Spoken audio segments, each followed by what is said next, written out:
Good evening, you're watching News Mongolian World. I'm your host, Ambassador. And for our top stories, the Ambassador of Mongolia to the Czech Republic, D.Gansukh, met with a lecturer from the Department of Mongol Studies. Chinese Erlian border opens on Friday. 286 confirmed cases and 2 additional deaths reported on Friday. And for other news, stay tuned.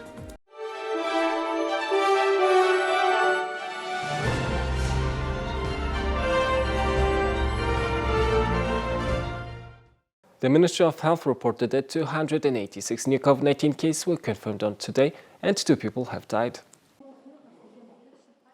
The Ministry of Health today, on December 10th, has reported that 286 new COVID-19 cases were detected in the past 24 hours after tests were carried out at PCR laboratories across the country. Unfortunately, 2 patients, 1 woman and 1 man, all with underlying health conditions, died of COVID-19 complications. All new cases were confirmed domestically, out of which 149 were confirmed in Ulaanbaatar and 137 were confirmed in the provinces. No imported case was reported. 3,626 COVID-19 patients are being treated at hospitals nationwide. Additionally, 7,706 patients are being treated at home. Among the 3,626 COVID-19 patients being treated at hospitals nationwide, 1,385 are showing mild symptoms of illness, and 71 are in critical condition. As of now, around 2.1 million people have had 2 doses of a COVID-19 vaccine, and 24% of the population has received a booster shot so far. Citizens are actively participating in the additional dose. The Chinese border at Erlian opens on Friday. The Deputy Minister of Foreign Affairs Mu Jing, the Consul General of Erlian and other relevant government officials worked at the border town on 8th of December. The authorities checked the preparation for container transportation.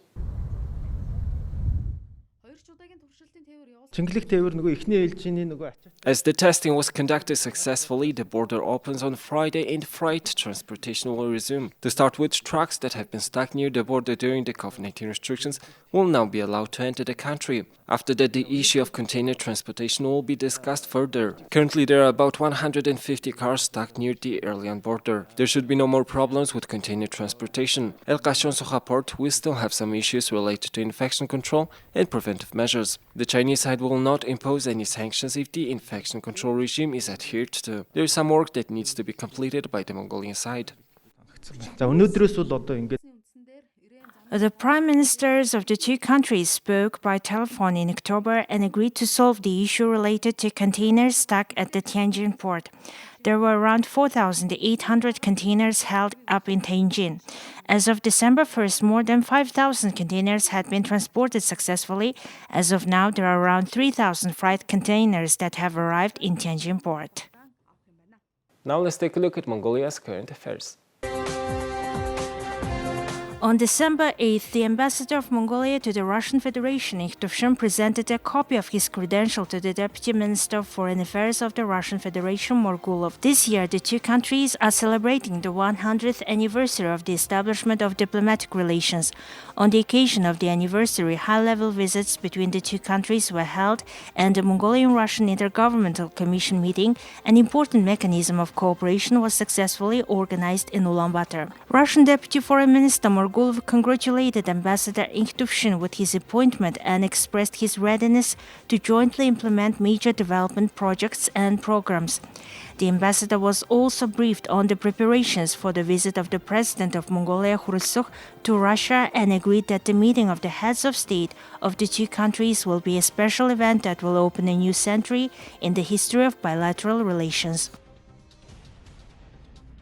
On December 7, the Ambassador of Mongolia to the Czech Republic, D.Gansukh, received Dr. Kapyshovska, a Mongolian studies researcher and lecturer at the Department of Mongol Studies at Charles University in the Czech Republic, to discuss the current state and activities of this department. The ambassador noted that the government of Mongolia attaches great importance to the development of Mongol studies and exchanged views on the activities to be implemented by the university department in 2022. The Department of Mongol Mongol Studies has announced plans to publish a scientific journal called Mongolica Pragensia in English and asked for support. The Department of Mongol Studies at Charles University has about 20 undergraduate, graduate, and doctoral students and conducts research in Mongolian history, statehood, tradition, religion, and culture.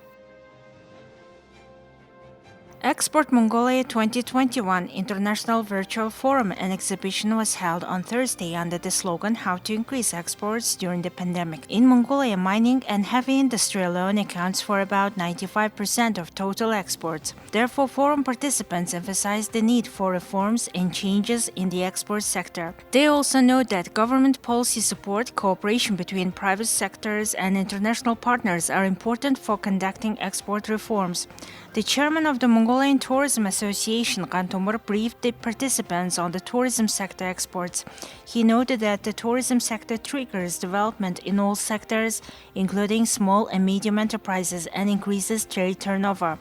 The Minister of Nature, Environment and Tourism emphasized that the strategic plan for tourism development is under consideration, including the proposals from the public and private sectors. The forum and exhibition featured a wide range of people involved in the export sector, including government and private sector representatives from international projects and businesses. In the future, a document will be issued to address the challenges and trends of export trade, and it will be reflected in the action plan of each of the business sectors. Here's the currency exchange rates provided by Mongol Bank.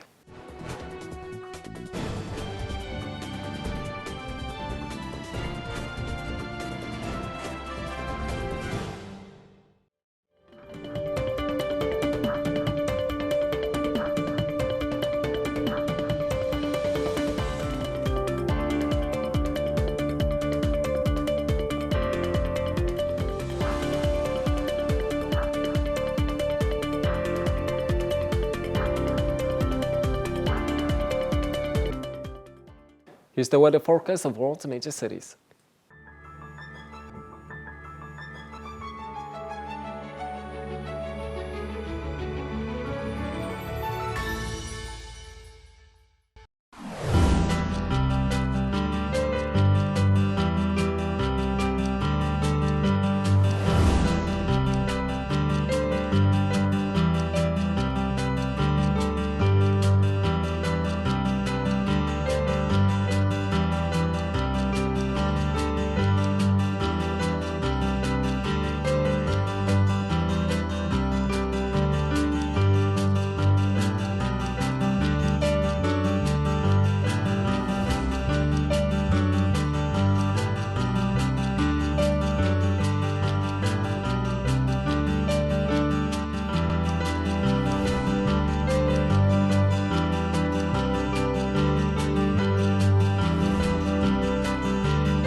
Well, that's all for today, and thank you for staying with us.